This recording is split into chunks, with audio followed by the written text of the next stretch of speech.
Hi hello friends, welcome to my video. So நீங்கள் தம்ப்நெயிலில் பார்த்துட்டு வந்த மாதிரி இதில் 2 days மூணார் ட்ரிப்போட வீடியோஸ் தான் அட்டாச் பண்ணியிருக்கிறோம். இதில் நாங்கள் எங்கெங்கே போனோம், என்னென்ன ஆக்டிவிட்டீஸ் பண்ணோம், அதுக்கு எவ்வளோ சார்ஜஸ் பண்ணாங்க அப்படிங்கிற எல்லா டீட்டெயிலுமே இந்த வீடியோவில் உங்களுக்கு நான் அட்டாச் பண்ணியிருக்கிறேன். ஸோ ஆஃப்டர்நூன் 1:30 போல் இந்த ஜேர்னியை நாங்கள் திருநெல்வேலியிலேருந்து ஸ்டார்ட் பண்ணணும். இன் பிட்வீனில் உசிலம்பட்டியில் வந்துட்டு நாங்கள் என்ன பண்ணோம், கொஞ்சோண்டு பிரேக் மாதிரி எடுத்துகிட்டு கொஞ்சம் டீ காஃபி இந்த மாதிரிலாம் கொஞ்சம் எடுத்துக்கிட்டோம். எடுத்துகிட்டு அகைன் நாங்கள் எங்கேயுமே ஸ்டாப் பண்ணாமல் ஜேர்னியை நாங்கள் கன்டினியூ பண்ணிக்கிட்டே இருந்தோம். அரௌண்ட் ஒரு 5:30 to 5:40 இருக்கும். இதுக்கிட்ட வரும்போது என்னென்னா நாங்கள் தேனி டு போடிமெட்டு மலையில் வந்து நாங்கள் ஏறுறதுக்கு வந்து ஸ்டார்ட் பண்ணிட்டோம். நீங்கள் பார்த்தாலே தெரியும், நல்லாவே வந்துட்டு வளைஞ்சு போகிற ஹேர்பின் பென்ஸ்லாம் ரொம்பவே இந்த மலையில் இருந்துச்சுது.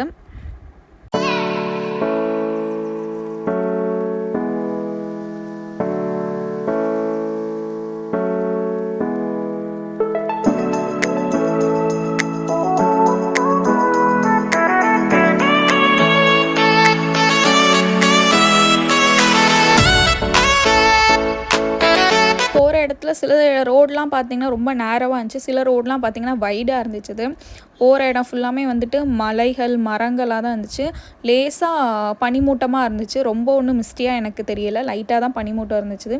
பட் காது தான் ரொம்ப என்னென்னா நம்மளுக்கு அடைக்கிற மாதிரி இருந்துச்சு. நாங்கள் மூணாராக தாண்டி மாங்குளம் அப்படிங்கிற ஏரியாவில் தான் நாங்கள் ஸ்டே பண்ண போகிறோம். நாங்கள் வந்து ஹோல் பேக்கேஜாக எடுத்துக்கிட்டோம். ஸோ எங்களுக்கு வந்து பேக்கேஜ்னால் எங்களுக்கு கொடுத்துருந்த ரிசார்ட் வந்துட்டு மாங்குளத்தில் இருக்குது.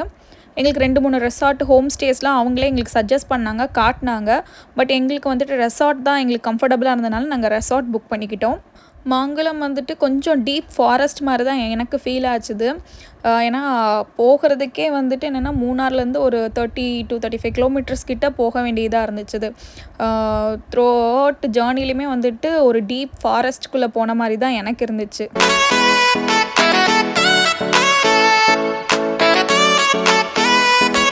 மலை மேலே ஏறும் போதெல்லாம் அவ்வளோவா டிராஃபிக் இல்லை. பட் என்னென்னா கொஞ்சம் போக போக என்னென்னா டிராஃபிக் கொஞ்சம் ஜாஸ்தியாகவே இருந்துச்சு. ஏன்னா நாங்கள் வந்துட்டு பொங்கலுக்கு நெக்ஸ்ட் டே தான் போயிருந்தோம். இது வந்து லாங் வெக்கேஷன்னால் நிறைய டூரிஸ்ட்டை வந்து அங்கே வந்திருந்தாங்க. ஸோ நீங்கள் பிளான் பண்ணுறீங்கன்னா பார்த்துக்கோங்க. ஒரு ஹாலிடேஸு லாங் வெக்கேஷன் இருக்கிற டைம் பிளான் பண்ணியிருந்தீங்கன்னா கண்டிப்பாக டிராஃபிக் இருக்க தான் செய்யும். ஒரு 7:30 to 7:45 கிட்ட அணைச்சல் அப்படிங்கிற ஏரியாவை க்ராஸ் பண்ணும்போது திடீர்னு எங்கள் பேனட்லேருந்து ஒரே புகை வர ஆரம்பிச்சிருச்சு. என்னென்னா அங்கே ரொம்ப டீப்பான ஸ்லோப்ஸு, ரொம்ப நேரோவான கர்வ்ஸ்லாம் இருந்துச்சு. அதில் வந்து க்ராஸ் பண்ணும்போது நம்ம கிளச்சை ரொம்ப நேரம் யூஸ் பண்ணனால கிளச் பிளேட் வந்து எரிஞ்சிருச்சு. பை லக் வந்துட்டு எங்களுக்கு மாருதி சுசுக்கியோட சர்வீஸ் பர்சன் அந்த இடத்துல இருந்தனால அவங்க எங்களை அட்ரஸ் பண்ணி எங்களோட இஷ்யூஸை கேட்டு எங்களோட காரை எடுத்துகிட்டு போய் நெக்ஸ்ட் டே சர்வீஸ் பண்ணி எங்களுக்கு ஹேண்ட் ஓவர் பண்ணிட்டாங்க. மீன் டைம் வந்துட்டு நாங்கள் யார்கிட்ட பேக்கேஜ் புக் பண்ணியிருந்தோமோ அவங்களே வந்து எங்களுக்கு கார் வந்து அரேஞ்ச் பண்ணி அணைச்சல்லேருந்து மாங்குளம் வரைக்கும் எங்களை ட்ராப் பண்ணிட்டாங்க. ஸோ ஆல்மோஸ்ட் நாங்கள் ஒரு 10 o'clock கிட்ட தான் ரெசார்ட்டை ரீச் பண்ணியிருந்தோம். அந்த டைமில் ஃபுட் கவுண்டர்ஸ் எல்லாத்தையுமே க்ளோஸ் பண்ணிட்டாங்க. திரும்ப நாங்கள் வந்ததுனால திரும்பி அதை ரீஓப்பன் பண்ணிவிட்டு எங்களுக்கு ஃபுட்லாம் வந்துட்டு சர்வ் பண்ணிவிட்டு அப்புறம் தான் அவங்க க்ளோஸ் பண்ணாங்க. அங்கே இருக்கிற எல்லா ஸ்டாஃப்ஸுமே நல்ல பொலைட்டாக, ரொம்ப ஃப்ரெண்ட்லியாக, ரொம்ப ஸ்மைலிங் ஃபேஸோடு தான் நம்மளை அப்ரோச் பண்ணவே செஞ்சுருந்தாங்க. ஸோ நம்மளுக்கு வந்துட்டு மார்னிங் பிரேக்ஃபாஸ்ட்டு, நைட்டு டின்னர் ரெண்டுமே வந்து நம்ம பேக்கேஜில் இன்க்ளூடட் தான். அதே மாதிரி பஃபே சிஸ்டம் தான் அரேஞ்ச் பண்ணியிருந்தாங்க. மார்னிங் வந்துட்டு நம்மளுக்கு 8 o'clockலேருந்து 10 o'clock வரைக்கும் நம்மளுக்கு ஃபுட் அவைலபிள். அதே மாதிரி நைட்டு பார்த்திங்கன்னா உங்களுக்கு 7 to ஒரு 10 o'clock வரைக்கும் நம்மளுக்கு ஃபுட் அவைலபிள். நாங்கள் ஸ்டே பண்ணி இந்த ரூம் வந்து இதுதான், இப்படி தான் இருந்துச்சு. ரொம்ப நீட் அண்ட் க்ளீனாக இருந்துச்சு வித் பால்கனியோட. இந்த ரூமில் டிஸ்அட்வான்டேஜ்னால் 2. ஒன்று வந்து கெட்டில் கிடையாது. ஸோ நம்மளுக்கே ஓனாக காஃபியோ ஏதோ சுடு தண்ணியோ வேணும்னா நம்மளால் மேக் பண்ண முடியாது. செகண்ட் வந்துட்டு டிவியில் வந்து உங்களுக்கு வைஃபை கனெக்ட் ஆகாது. ஃப்ரீ சேனல்ஸ் மட்டும் தான் ஆக்சஸ் பண்ணிக்க முடியும். அதுவுமே லிமிட்டட் சேனல்ஸ் தான் உண்டு. மார்னிங் வந்துட்டு பால்கனி வியூ வந்து இப்படி தான் இருந்துச்சு. டோரில் பார்த்தீங்கன்னா கம்ப்ளீட்டாக மிஸ்ட்டு. குளிரும் பார்த்திங்கன்னா ரொம்ப குளிர். மார்னிங்கும் சரி லேட் ஈவினிங்கும் சரி ரொம்பவே குளிரும். இன் பிட்வீனில் வந்துட்டு ஒரு 10 o'clock மேலெலாம் பார்த்திங்கன்னா வெயில் தான் அடிக்கும். ரொம்ப ஒன்றும் குளிர்ற மாதிரிலாம் இல்லை. மார்னிங் ஒரு 8:45 போலலாம் நாங்கள் ரெடி ஆகிட்டோம். ஒரு 9:15 9:30 நம்மளை பிக் பண்ணதுக்கு வந்து கார் வந்து வந்துடும். Day 1 வந்துட்டு நம்மளுக்கு பேக்கேஜ்லேயே கார் இன்க்ளூடு. Day 2 வந்துட்டு ஜீப் வந்து இன்க்ளூடு. மார்னிங் பிரேக்ஃபாஸ்ட்டுக்கு வந்துட்டு பஃபேல என்னெல்லாம் வச்சுருந்தாங்கன்னு பார்த்தீங்கன்னா, இட்லி, சட்னி, சாம்பார், பூரி, சென்னா மசாலா, உப்மாவும் பட்டாணி கிரேவி மாதிரி வச்சுருந்தாங்க. ஒரு ஸ்வீட்டுக்காக வந்துட்டு அவலும் தேங்காய் பூ சீனி போட்டு ஒரு ஸ்வீட் மாதிரி வச்சுருந்தாங்க. டீ காஃபி இருந்துச்சுது, வாட்டர்மெலன் ஜூஸும் இருந்துச்சுது. நம்ம பிரேக்ஃபாஸ்ட் முடிக்குமே கரெக்டாக நம்மளுக்கு கார் வந்து பிக்கப்புக்கு வெயிட் பண்ணிகிட்டு இருந்தாங்க. நம்ம அதில் ஏறிட்டு ஃபஸ்ட்டு வந்தது பார்த்திங்கன்னா இந்த ஜிப்லைன் தான். நம்ம ரெசார்ட்லேருந்து ரொம்பவே கிட்ட இருந்துச்சு இந்த ஜிப்லைனு. நீங்கள் நெக்ஸ்ட் டேஸ் எங்களுக்கு வந்துட்டு அங்கேயும் எங்களுக்கு ஒரு ஜிப்லைன் காமிச்சிருந்தாங்க. மேபி இது நான் போகலைன்னா அந்த ஜிப்லைன் கண்டிப்பாக எடுத்திருப்போம். அது வந்து நல்லாவே டீப்பாக இருந்துச்சுது அந்த ஜிப்லைன். இதுவுமே கொஞ்சம் டீப் தான், பட் இதை விட அது கொஞ்சம் கூட டீப்பாகவே இருந்துச்சுது. இந்த ஜிப்லைன் வந்து பார்த்திங்கன்னா பெர் ஹெட்டுக்கு 600 ருபீஸ் சார்ஜஸ் பண்ணுவாங்க. வீடியோஸ்க்குனா எக்ஸ்ட்ரா 400 ருபீஸ் பே பண்ணணும். ஸோ இங்கே எங்களுக்கு பார்த்திங்கன்னா கப்புளுக்கு வந்துட்டு 1800 ருபீஸ் ஆச்சு. கப்புலாக ஜிப்லைன் பண்ணணுன்னா மஸ்ட்டு ட்ரை தான். நல்ல ஒரு எக்ஸ்பீரியன்ஸு. ரொம்பவே என்ஜாய் பண்ணோம் இந்த ஜிப்லைனில்.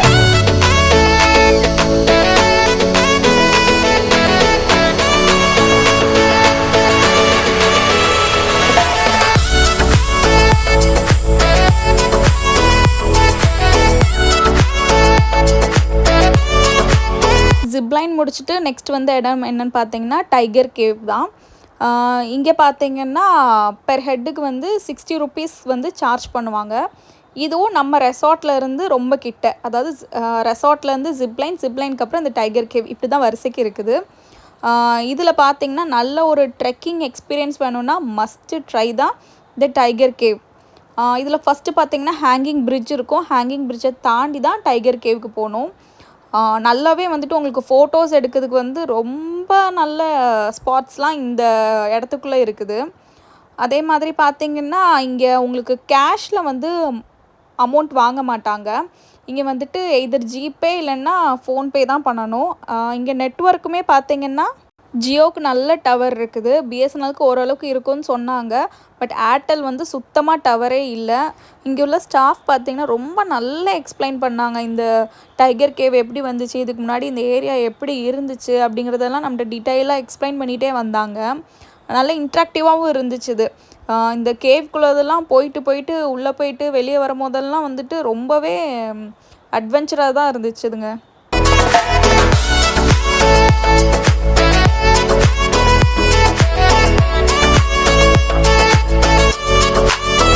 டைகர் கேவ் பார்த்துட்டு வெளியே வந்ததுக்கப்புறம் இந்த ஒரு அருவிக்கிட்ட தான் நிப்பாட்டியிருந்தாங்க. நம்மளுக்கு வேணும்னா கொஞ்சம் ஃபோட்டோஸ் இதெல்லாம் எடுத்துக்கலாம் அப்படிங்கிறதுக்காக. இங்கே ஹார்ட்லி ஒரு 10 மினிட்ஸ் கிட்ட நாங்கள் டைம் ஸ்பெண்ட் பண்ணியிருந்தோம். சும்மா ரேண்டமாக ஃபோட்டோஸ் மட்டும் எடுத்துகிட்டு நாங்கள் வந்திருந்தோம்.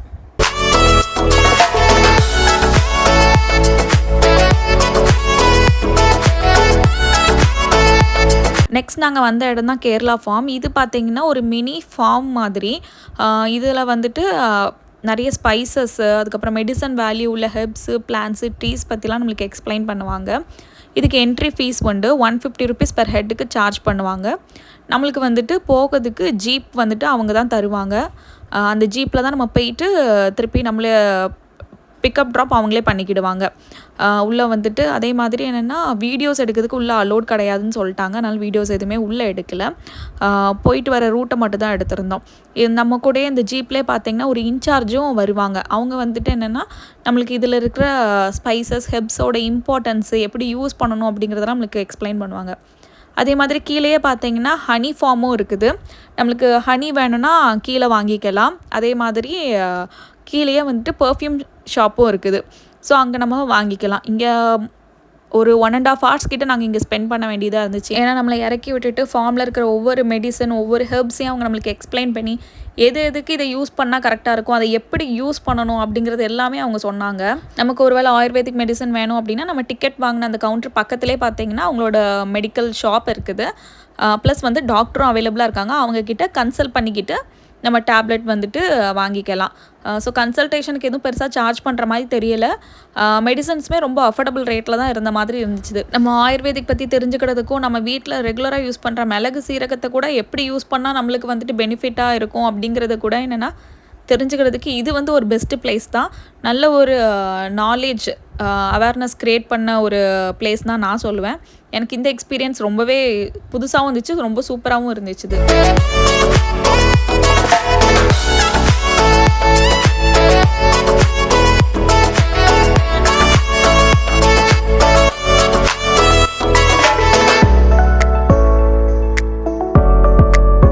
நாங்களும் கேரளா ஃபார்மில் கொஞ்சம் மெடிசன்ஸ்லாம் வாங்கிட்டு பக்கத்தில் ஏதாவது சின்ன ஹோட்டலில் போய் சாப்பிட்லாம் அப்படின்னு சொல்லி நாங்கள் பிளான் பண்ணியிருந்தோம்.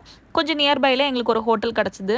நாங்கள் வந்துட்டு fish meals, chicken meals, parotta, அப்புறம் வந்துட்டு பீஃப் கறி இதான் ஆர்டர் பண்ணியிருந்தோம். டேஸ்ட்டு வந்துட்டு சொல்லவே வேணாம், வேறு லெவலில் இருந்துச்சுது. அதே மாதிரி நம்ம ஊர்லலாம் பார்த்திங்கன்னா வெஜ் மீல்ஸுன்னு சொல்லி தனியாகவே கிடைக்கும். இங்கே வந்து அப்படி கிடையாது. இங்கே பார்த்திங்கன்னா சாம்பாரும் மோர் குழம்பும் வந்துட்டு எல்லா டேபிள்லேயுமே வைக்கிறாங்க. ரைஸ் ஆர்டர் பண்ணாலே அவங்க வைக்கிறாங்க. நம்மளுக்கு வேணும்னா அதை எடுத்துக்கலாம்.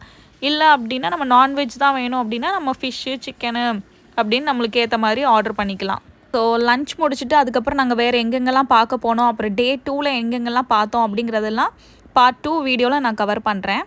தேங்க்யூ ஃபார் வாட்சிங்.